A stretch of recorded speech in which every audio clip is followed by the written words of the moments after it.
ایک دفعہ ایک بوڑھی عورت سلطان صلاح الدین ایوبی کے پاس آئی، جس کے ساتھ ایک لڑکی بھی تھی۔ لڑکی جوان تھی، عدالت لگی ہوئی تھی، اور سلطان صلاح الدین ایوبی بھی وہی موجود تھے۔ سپاہی اندر آیا اور سلطان سے کہا کہ باہر ایک عورت مقدمہ لے کر آئی ہے، جس کے ساتھ ایک جوان لڑکی بھی ہے، اور کہتی ہے کہ مجھے محترم سلطان صلاح الدین ایوبی کے پاس لے چلو۔ سلطان صلاح الدین ایوبی نے اپنے سپاہیوں سے کہا تھا کہ کوئی بھی غریب ہو یا مالدار عدالت میں آنے سے نہ روکا جائے۔ اسی وجہ سے عدالت کے دروازے عوام کے لیے کھلے ہوتے تھے، تاکہ عوام کو انصاف ملے۔ جب عورت مقدمہ لے کر آئی تھی، اس وقت سلطان صلاح الدین ایوبی کسی اور کا مقدمہ سن رہے تھے، اسی وجہ سے دروازہ بند تھا۔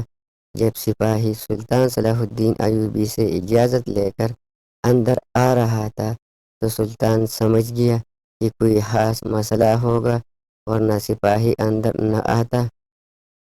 سلطان صلاح الدین ایوبی نے سپاہی کو اپنے پاس بلایا اور کہا کہ بتاؤ کیا بات ہے۔ سپاہی نے کہا کہ حضور، ایک بوڑھی عورت آئی ہے، جس کے ساتھ ایک خوبصورت لڑکی ہے، آپ کے پاس اپنا مقدمہ لے کر آئی ہے۔ میں نے عورت سے کہا کہ بتاؤ کیا مسئلہ ہے، لیکن وہ کہتی ہے کہ میں اپنا مسئلہ صرف سلطان صلاح الدین ایوبی کو بتاؤں گی۔ سلطان نے پہلے سے جاری مقدمہ ملتوی کر دیا اور اجازت دی کہ عورت اور اس کی بیٹی کو حاضر کیا جائے۔ دونوں کو سلطان کے سامنے حاضر کیا گیا تو سلطان صلاح الدین ایوبی نے کہا کہ امی جی بتاؤ کیا بات ہے۔ عورت کہنے لگی، سلطان محترم، میں بوڑھی عورت ہوں اور میرے شوہر کو کسی نے قتل کر دیا ہے۔ تب سے لے کر اب تک میں نے اپنی بیٹی کو بڑی مشکلوں سے بچایا ہے، اور اب وہ جوان ہے۔ میں نے اپنی بیٹی کی شادی کے لیے تھوڑا تھوڑا کر کے زیورات جمع کر رکھی تھی۔ پچھلی رات کی بات ہے کہ ہم دونوں جھونپڑی میں سو رہے تھے کہ اس دوران ایک نوجوان خیمے کے اندر داخل ہوا، جس کے چہرے پر نقاب تھا۔ نوجوان نے خنجر میری گردن پر رکھی اور کہا کہ بتاؤ تمہارے پاس کیا ہے۔ میں نے کہا کہ میں بوڑھی عورت ہوں، ہم بڑی مشکل سے 2 وقت کی روٹی کھاتے ہیں، ہمارے پاس کچھ بھی نہیں ہے۔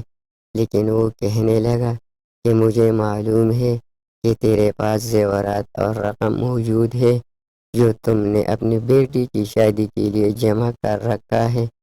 نوجوان سب کچھ جانتا تھا، اس لیے میں نے کہا کہ صندوق میں زیورات اور رقم رکھی ہے۔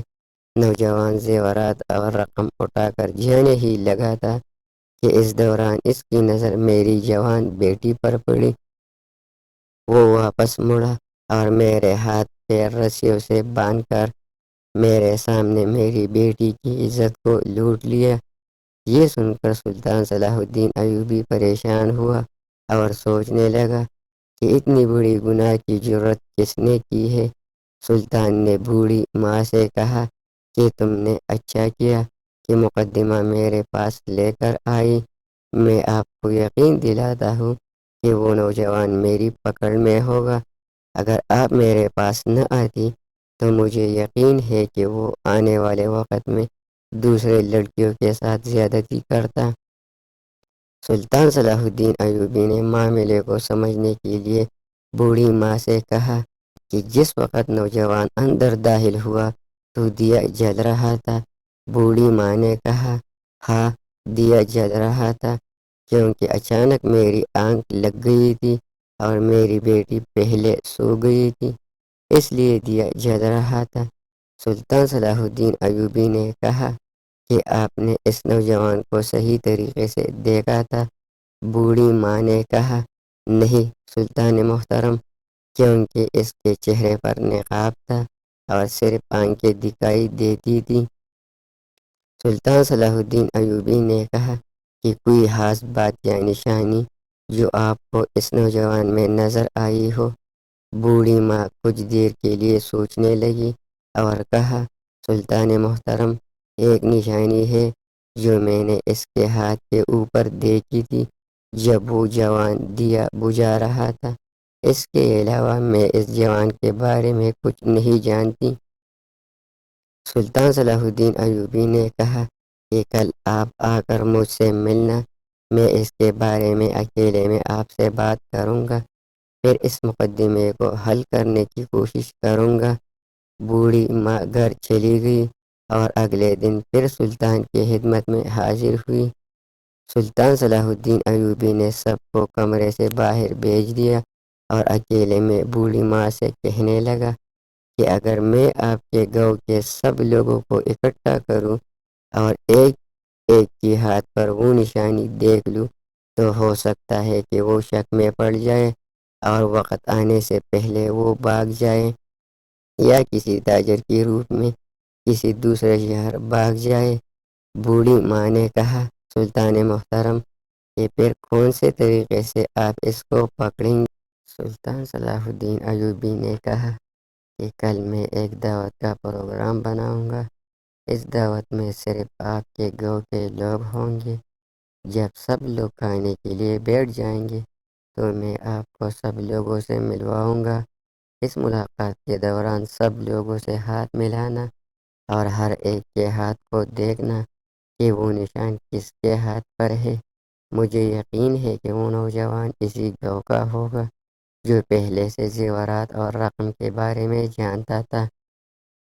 بوڑھی ماں نے کہا ٹھیک ہے۔ پھر اسی گاؤں میں دعوت کا پروگرام بنایا گیا۔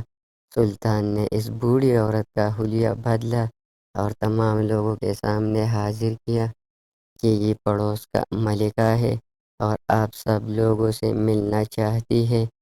یہ مجھ سے ملنے کے لیے آئی ہے۔ میں نے سوچا کہ یہ آپ سب لوگوں سے ملاقات کرے۔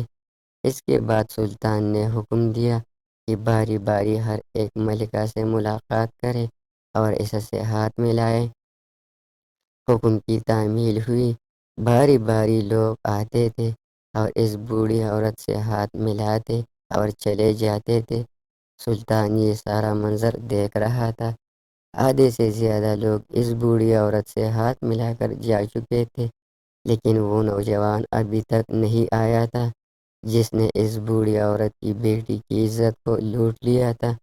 تھوڑی دیر بعد بوڑھی عورت نے ایک نوجوان سے ہاتھ ملایا اور پھر اس کے چہرے پر تھپڑ ماری اور کہا کہ سلطان، میرا مجرم یہ جوان ہے، اس کے ہاتھ پر وہی نشان ہے۔ سلطان صلاح الدین ایوبی نے نوجوان سے کہا کہ تم نے چوری کیوں کی اور اس بوڑھی عورت کی بیٹی کی عزت کیوں لوٹی؟ نوجوان نے کہا کہ سلطان، میرے دو چھوٹے چھوٹے بچے ہیں، جتنی میری کمائی ہے اس سے میرا گزارا نہیں ہوتا۔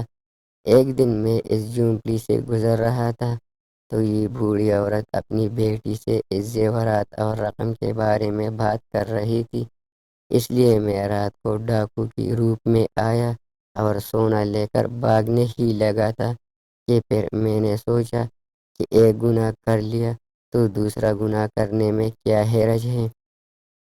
پھر میں نے اس بوڑھی عورت کی بیٹی کی عزت لوٹ لی اور واپس چلا گیا۔ مجھے یقین تھا کہ مجھے کوئی نہیں پہچانے گا کیونکہ میں نے اپنا چہرہ چھپایا تھا۔ یہ سن کر سلطان صلاح الدین ایوبی نے کہا گناہگار تو چھپ سکتا ہے لیکن گناہ کبھی نہیں چھپتا، اور وہی گناہ ایک دن ظاہر ہو جاتی ہے۔